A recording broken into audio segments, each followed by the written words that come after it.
मेरे बच्चों, आज हम लोग प्रश्नावली 9.4 अवकलन समीकरण में सवाल नंबर 16 और उसके आगे चलेंगे और उसको हल करके देखेंगे कैसे सवाल हल किए जाते हैं। चलिए देखते हैं। सवाल नंबर 16 है, अवकलन समीकरण दिया है x y d y by d x is equal x+2 एक कोष्ठक में दूसरे कोष्ठक में y+2 के लिए बिंदु 1-1 से गुजरने वाले वक्र ज्ञात कीजिए। चलिए देखते हैं। दिया हुआ फलन है उसको लिख लिया x y d y by d x is equal x+2 एक कोष्ठक में दूसरे कोष्ठक में y+2। जैसा कि हमें अवकलन समीकरण में अभी तक के हमने सवाल लगाए हैं, जो समान चर हैं उनको एक पक्ष में और जो दूसरे समान चर हैं उनको दूसरे पक्ष में रखने पर, तो ये बन जाएगा y/y+2 dy बराबर x+2 बटे x और dx। इस प्रकार हम समान चरों को एक पक्ष में कर लेंगे। अब इसके बाद हम समाकलन करेंगे दोनों पक्षों का। तो देखिए आपके सामने दिख रहा होगा स्क्रीन पे समाकलन y/y+2 dy बराबर समाकलन x+2 बटे x dx। अगले पद में हमने किया, इसमें y जो है y वाले पद में y+2 और -2 दो जोड़ दिया, दो घटा दिया, और जो बायां पक्ष है उसमें हमने x का अलग अलग कर दिया, x बटे x प्लस 2 बटे x के रूप में हमने इसको बदल दिया।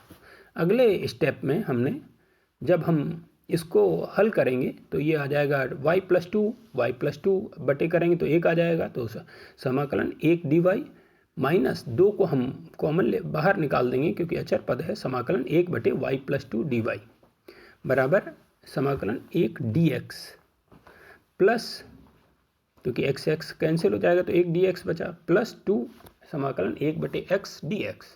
अब हम समाकलन करेंगे, 1 का करेंगे तो यहाँ पर क्योंकि dy के सापेक्ष हो रहा है तो y आ जाएगा -2 और log y+2 बराबर इधर आ जाएगा हमारा 1 का करेंगे क्योंकि x dx कर रहे हैं तो यहाँ x आ जाएगा plus 2 log x plus c।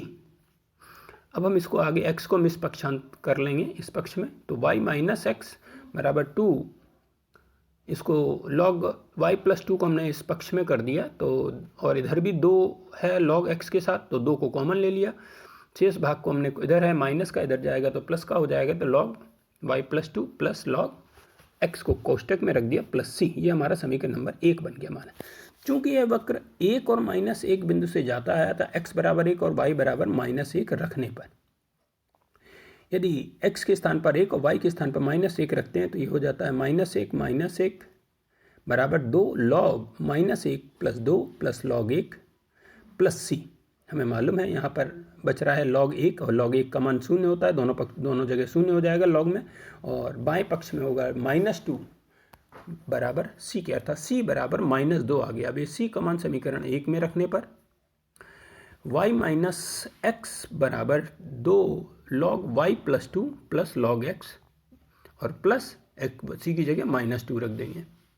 -2 को इस पक्ष में कर लेंगे तो ये हो जाएगा y माइनस एक्स प्लस 2 बराबर 2 log, यहाँ प्लस के रूप में है तो गुणे के रूप में हो जाएगा x y प्लस 2 कोष्ठक में, और इसको आगे हल करेंगे तो ये 2 जो हमारे गुणे के रूप में log के आगे पद लिखा हुआ वो घात के रूप में चढ़ जाएगा, तो ये नियम है log में, तो ये बन जाएगा y माइनस एक्स प्लस 2 बराबर log x² plus log x² into y+2 का स्क्वायर, और यही इसका उत्तर होगा। 17वां सवाल देखेंगे। 17वां सवाल है, बिंदु 0-2 से गुजरने वाले एक ऐसे वक्र का समीकरण ज्ञात कीजिए जिसके किसी बिंदु xy पर स्पर्श रेखा की प्रवणता और उस बिंदु के y निर्देशांक का गुणनफल उस बिंदु के x निर्देशांक के बराबर हो। जैसा कि प्रश्न में दे रहा है 17वें सवाल में कि बिंदु xy पर स्पर्श रेखा की प्रवणता होती है dy बाई dx, ये आपको मालूम होना चाहिए। अब प्रश्नानुसार y into dy by dx is equal x के, ये हमारा फलन बन गया। अब इसके जैसा कि अभी तक हमने किया है सभी सवालों में, जो समान चर हैं उनको एक पक्ष में लिख लेंगे तो ये हो जाएगा y dy बराबर x dx। अब दोनों पक्षों का समाकलन करने पर तो ये हो जाएगा समाकलन y dy बराबर समाकलन x dx, तो ये बन जाएगा y² बटे 2 बराबर x² बटे 2 प्लस c, समीकरण नंबर 1। ये भी हमारा इसी तरीके से, ये प्रश्नानुसार ये वक्र 0, -2 से होकर गुजरता है। अतः x बराबर 0 और y बराबर -2 रखने पर, तो y के स्थान पर -2 रखते हैं और x के स्थान पर हम 0 रखेंगे, तो ये हो जाएगा -2 का स्क्वायर बटे 2 बराबर 0 प्लस c, और c का मान आ जाएगा 4 बटे 2 अर्थात 2। अब c का मान समीकरण नंबर 1 में रखने पर ये हो जाएगा वाई स्क्वायर बटे 2 बराबर एक्स स्क्वायर बटे 2 प्लस 2। इसको हम आगे हल करेंगे तो वाई स्क्वायर बराबर एक्स स्क्वायर प्लस 4 बन जाएगा। तो ये इसको हम ऐसे भी लिख देंगे y square minus x square बराबर 4, और यही हमारा वक्र का समीकरण होगा और यही उत्तर होगा। हम लोग 18वां सवाल देखेंगे। 18वां सवाल है, एक वक्र के किसी बिंदु एक्स वाई पर स्पर्श रेखा की प्रवणता स्पर्श बिंदु को बिंदु 4 - 3 से मिलाने वाले रेखाखंड की प्रवणता की दुगनी है। यदि वक्र बिंदु -2, 1 से गुजरता हो तो इस वक्र का समीकरण ज्ञात कीजिए। चलिए देखते हैं। पर स्पर्श रेखा की प्रवणता हमें मालूम है dy/dx होती है, तथा स्पर्श बिंदु एक्स वाई तथा -4 - 3 से मिलाने वाली रेखा की प्रवणता होगी y2 - y1 बटे, ये सूत्र होता है x2 - x1, तो ये बन जाएगी हमारी y + 3 बटे x + 4। प्रश्नानुसार जो प्रवणता है वो दुगनी है इस रेखा की, इन दोनों बिंदुओं को मिलाने वाली स्पर्श रेखा की प्रवणता की दुगनी है, तो इसमें 2 का गुणा कर देंगे, तो dy/dx बराबर हो जाएगा 2 y + 3 बटे x + 4। इसी को समान चरों को एक पक्ष में रखेंगे, तो dy बटे y + 3 बराबर y 2 बटे x + 4 dx। अब दोनों पक्षों का समाकलन करेंगे, तो समाकलन dy बटे y + 3 बराबर 2, 1 बटे समाकलन 1 बटे x + 4 dx। इसको हल करेंगे तो ये बन जाएगा log y + 3 बराबर 2 log x + 4 प्लस c। 2 को हम गुणे के रूप में ऊपर चढ़ा देंगे, ऊपर घात के रूप में इसको रख देंगे 2 को, तो ये बन जाएगा log y + 3 बराबर log x + 4 का घात 2 प्लस c। इसको log को हम पक्षांतर कर लेंगे तो ये माइनस का हो जाएगा, तो ये बन जाएगा log y + 3 minus log x + 4 की घात 2। ये जो माइनस के रूप में, तो इसको हम भाग के रूप में log में लिख लेंगे, तो log y + 3 बटे x + 4 का वर्ग बराबर c के। समीकरण नंबर 1 -2 और 1 से जाता है प्रश्न के अनुसार, अतः x बराबर -2 और y बराबर 1 रखने पर, तो यहाँ पर यदि हम रखेंगे तो log 1 धन 3 बटे -2 धन 4 का वर्ग बराबर c के। इसको हल करेंगे तो log 1 आ जाएगा, 4 बटे 4 का मान 1 होगा, log 1 का मान 0 होता है, अर्थात c का मान हो गया 0। अब c का मान समीकरण नंबर 1 में रखने पर, तो log y + 3 बटे x + 4 का होल स्क्वायर बराबर 0, या log को हम इस पक्ष में करेंगे तो e की घात 0 हो जाएगा, जो कि मान 1 के बराबर होता है, तो ये मान हो जाएगा y + 3 बराबर x + 4 की घात 2, और यही वक्र का समीकरण होगा, यही उत्तर होगा। 19वां सवाल है, एक गोलाकार गुब्बारे का आयतन जिसे हवा भरकर फुलाया जा रहा है, स्थिर गति से बदल रहा है। यदि आरंभ में इस गुब्बारे की त्रिज्या 3 इकाई है और 3 सेकंड बाद 6 इकाई है, तो t सेकंड बाद गुब्बारे की त्रिज्या ज्ञात कीजिए। चलिए देखते हैं। dv बाई आयतन दिया गया उसका स्थिर है, अर्थात dv एक निश्चित दर से उसका आयतन बदल रहा है, तो इसका मतलब यहाँ पर हम कर देंगे dv/dt बराबर k के, एक स्थिरांक है जहाँ k, और हमें मालूम है गोल बन रहा है गुब्बारे को, तो गोल इसका गुब्बारे का आयतन होगा 4/3 πr³। तो ये b की जगह पर हम 4/3 πr³ रख देंगे, तो d 4/3 πr³ बटे dt बराबर k के।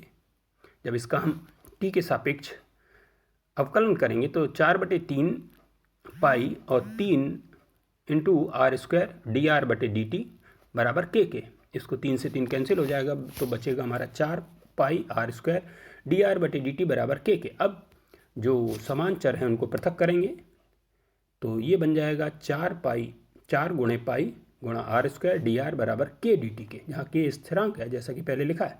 अब दोनों पक्षों का समाकलन करेंगे, तो समाकलन करेंगे तो 4 पाई कॉमन 4 पाई है, 4 गुणे पाई को हम आगे गुणे के रूप में हटा देंगे, रख देंगे। समाकलन r² इंटू dr बराबर k भी यहाँ अचर पद है, तो k समाकलन 1 dt, तो इसको हल करेंगे तो ये आ जाएगा 4 गुणे पाई गुणे r की घात 3/3 बराबर k into T plus c। अब यहाँ पर 3 को हम इस पक्ष में कर देंगे, तो ये बन जाएगा 4 गुणे पाई गुणा r की घात 3 बराबर 3 के टी प्लस सी। अब यहाँ पर दो स्थिरांक के रूप में पद आ गए, इन दोनों के मान निकालने हैं। एक है आ गया के और एक आ गया सी। ये समीकरण नंबर 1 बना दिया, इस पर ध्यान देंगे बहुत। अब यहाँ पर दो जब स्थिरांक के रूप में आ गए तो 2 बार हमें इसमें रखने पड़ेंगे, तब हमारे इन दोनों स्थिरांकों का मान आएगा। आरंभ में कह रहे हैं, सवाल में बता रहे हैं, यदि t बराबर 0 तो त्रिज्या 3 सेंटीमीटर हो जाती है, अर्थात 3 इकाई हो जाती है। तो r बराबर 3 रखने पर और t बराबर 0, तो r की जगह पर 3 और t की जगह 0 रखते हैं, तो 4 गुणे पाई गुणा 3 की घात 3 बराबर 3 कोष्टक में k इंटू के गुणा 0 धन c। तो ये बन जाएगा c बराबर आ जाएगा 9 चौक 36 पाई आ जाएगा। इसको हल करेंगे। अब इसी में सवाल में दे रहे हैं यदि t बराबर 3 सेकेंड बाद उसकी त्रिज्या 6 इकाई हो जाती है, इसको भी समीकरण नंबर 1 से रखेंगे। तो ये हो जाएगा 4 गुणा पाई गुणा 6 की घात 3 बराबर 3 कोष्टक में k। अब यहाँ पर t के स्थान पर 3 रख रहे हैं, जबकि पहले हमने रखा था k के स्थान पर 0, और यहाँ c का मान जो कि निकल आया है 36 पाई रख देंगे। अब इसको आगे हल करेंगे तो ये आ जाएगा 288 पाई बराबर 3 के धन 36 पाई। इसको स्थानांतरित कर देंगे तो यहाँ k का मान आ जाएगा 252/3 पाई अर्थात 54 पाई। अब ये k का भी मान आ गया और c का भी मान आ गया। अब इन दोनों के मान समीकरण नंबर 1 में रखेंगे तो ये बन जाएगा 4 गुणा पाई गुणा r की घात 3 बराबर 3 कोष्टक में 84 पाई इंटू टी प्लस 36 पाई। इसको हल करेंगे तो यहाँ पर आ जाएगा मान 4 गुणे पाई से सब में भाग दे देंगे तो ये बन जाएगा r की घात 3 बराबर 63t धन 27, या r का जब मान निकालेंगे तो 3 अंडर रूट 63t धन 27 इकाई। यही इसका उत्तर त्रिज्या होगी।